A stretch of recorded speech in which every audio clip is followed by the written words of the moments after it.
હાઇડ્રોમ project વિશે જાણીએ એ પહેલાં સમજી લઈએ કે ગ્રીન હાઇડ્રોજન શું છે. ગ્રીન હાઇડ્રોજન એ એક પર્ટિક્યુલરલી જે હાઇડ્રોજન જનરેટ થાય છે એના માટે જે એનર્જી સોર્સ પ્રોવાઈડ કરીએ છીએ એ સસ્ટેનેબલ હોવો જરૂરી હોય છે. એટલા માટે અમે અહીંયા સોલાર એનર્જીનો ઉપયોગ કરીએ છીએ. સોલાર એનર્જી છે, વિન્ડ એનર્જી છે, કોઈ બી સસ્ટેનેબલ કે રિન્યુએબલ એનર્જી યુઝ કરીને આપણે જ્યારે હાઇડ્રોજન જનરેટ કરીએ છીએ અને જ્યારે હાઇડ્રોજન જનરેટ કરવામાં આવે છે ત્યારે બી સિમ્પલ વોટરમાંથી એને સ્પ્લિટ કરવામાં આવે છે. સ્પ્લિટ કરવા માટે અલગ અલગ કેટલિસ્ટની જરૂર પડે. જ્યારે અમે અહીંયા જે ઇલેક્ટ્રોડ પર અલગ અલગ મેટલના કોટિંગ કરીએ છીએ એનું ઓપ્ટિમાઇઝેશન કરવાનો પ્રયાસ કરીએ છીએ અને એ કોટિંગ જ્યારે એફિશિયન્ટ અને લોંગ ટર્મ રિઝલ્ટ આપશે ત્યારે અમારી આખી રિસર્ચ કમ્પ્લીટ થશે.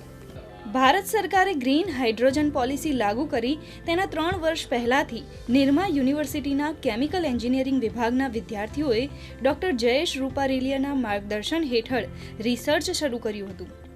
ડિફરન્ટ સર્વેઝ અને ફિઝિબિલિટી સ્ટડીઝ પરથી આઈડેન્ટિફાઈ કર્યું કે આલ્કલાઇન ટેકનોલોજી અને એમાં પણ ગ્રીન હાઇડ્રોજન સેગમેન્ટ એક પોટેન્શિયલ સેક્ટર બની શકે છે four renewable sector.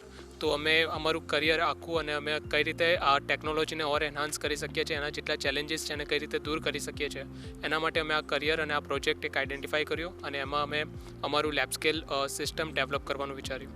2024માં Nirma યુનિવર્સિટીમાંથી pass out થયેલા આ વિદ્યાર્થીઓ સંપૂર્ણપણે સ્વદેશી હોય તેવી ગ્રીન હાઇડ્રોજન ટેકનોલોજી વિકસાવી રહ્યા છે. શરૂઆતથી જ તેમનું આ લક્ષ્ય રહ્યું છે, માટે જ તેમણે પહેલાં આ ટેકનોલોજી વિકસાવવા માટે નડી રહેલા પડકારોને ઓળખ્યા. पहला चैलेंज जो रहेगा वो था मेम्ब्रेन का. मेम्ब्रेन में ऐसा था कि 30 to 35% ओवरऑल प्रोजेक्ट की कॉस्ट सिर्फ मेम्ब्रेन ले रहा था. तो हमने सोचा कि क्यों ना हम इसको कॉस्ट इफेक्टिव बनाएं और इसलिए हमने मेम्ब्रेनलेस टेक्नोलॉजी को और इनोवेट करने का सोचा. और जो दूसरी चैलेंज थी हम लोगों ने फेस करी वो थी हमारी इलेक्ट्रोड की, क्योंकि इलेक्ट्रोड ऐसा है कि उसकी एफिशिएंसी बहुत मैटर करती है, क्योंकि डिफरेंट मटेरियल्स के डिफरेंट एफिशिएंसी रहती है.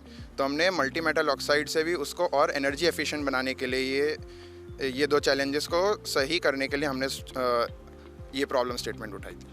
હવે હાઇડ્રોમ પ્રોજેક્ટ કઈ રીતે કામ કરે છે તે પણ સમજી લઈએ. જે સોર્સ ઓફ એનર્જી છે અમારી એ સોલાર છે. તો સોલારથી આપણે કોઈ કાર્બન એમિશન્સ નહીં થતા જ્યારે આપણે સોલારથી ઇલેક્ટ્રિસિટી પ્રોડ્યુસ કરીએ છીએ.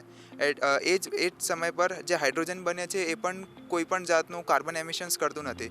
તો ડાયરેક્ટલી આપણે સોલારથી ઇલેક્ટ્રિસિટી લઈએ, ઇલેક્ટ્રોલાઇઝરને આપીએ, જે પણ ટાઈપનું ઇલેક્ટ્રોલાઇઝર હોય, અને જે હાઇડ્રોજન બને એને ડાયરેક્ટલી આપણે યુઝ કરી શકીએ ફ્યુલ્સમાં, ઇન્ડસ્ટ્રીઝમાં, જ્યાં પણ એનો યુઝ થાય છે. ભારત સરકારે હાઇડ્રોજન પોલિસી જાહેર કરી છે. તેની પાછળનો હેતુ છે કે ઉદ્યોગો કાર્બન ડાયોક્સાઇડનું ઉત્સર્જન ઘટાડે. કાર્બનનું ઉત્સર્જન નહીં ઘટે તો ગ્રીન હાઉસ ઇફેક્ટ આવશે.